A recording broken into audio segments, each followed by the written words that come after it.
सगळ्यांनी हातवर करायचा, एकेने सुद्धा नाही खाली बघायचं. हा आता जे घरी राहिलेले त्यांना तुम्ही रोज जर करायचं, बाई आपण केलं तर ते 1.5 लाख 2 लाख फरक भेटत. नाहीतर मी नामदेव चव्हाण साहेब तुम्ही द्यायचा नाही. तुम्हाला कोणाचा बी फोन आला तरी निवेदन नाही द्यायचं. हो तुम्ही मला इतकं तापिता, काय फरक पडला? हाय का काय?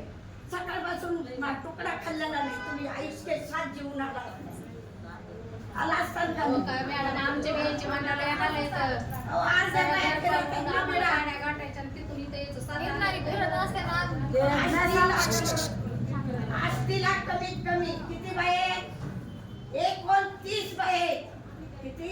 29 आल्यात किती आष्टीच्या हातवर का? आता काय करावं त्याला? आष्टी थांबा ना तुम्ही थांबा ना, तुम्ही बोलू द्या त्यांना. मग त्या 29 महिला कुठे गेल्यात आष्टीच्या?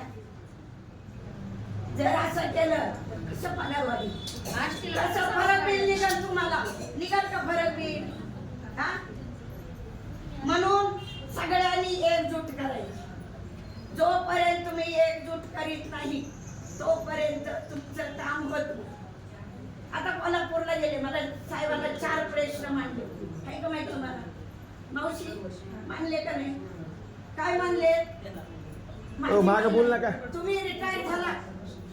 तुम्ही रिटायर झाल्याच्या नंतर ते ठराव ग्रामपंचायतकडे होता. त्या ग्रामपंचायतवाल्यांनी काय करावं राहिला पाहिजे. त्या ग्रामपंचायतवाल्यांनी काय करावं? त्याच्या घरची एखादी बाई, नातेवाईकाची बाई त्या बाईच्या जागेवर, आणि त्या बाईने 50 रुपये महिन्यापासून काम केलं. ते गेलं एरठिकी.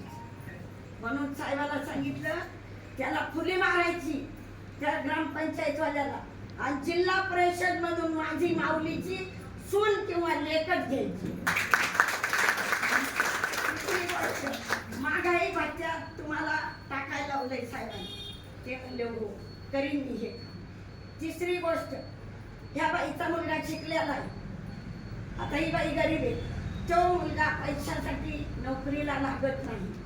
तर साहेबांनी मनानेच सांगितलं का ताई बघ मी असं करतो, तर त्या बाईच्या मुलाची जबाबदारी साहेब घेणार आहे नोकरीला लावायची. फरक बिल हे भेटणार, पण सगळ्यांनी एकजुटीने 350 महिला एकजूट करायची. काही काही महिला तर कधी त्यांना मी पाहिलंच नाही मोर्चात गेलेलं. खरंय का नाही साहेब? कधीच नाही. ती बाई त्या घरातून उठतच नाही. अरे तुला वाटत असेल सगळ्या गेल्या, समजा ती बाई तिच्या PSC ला 4 महिला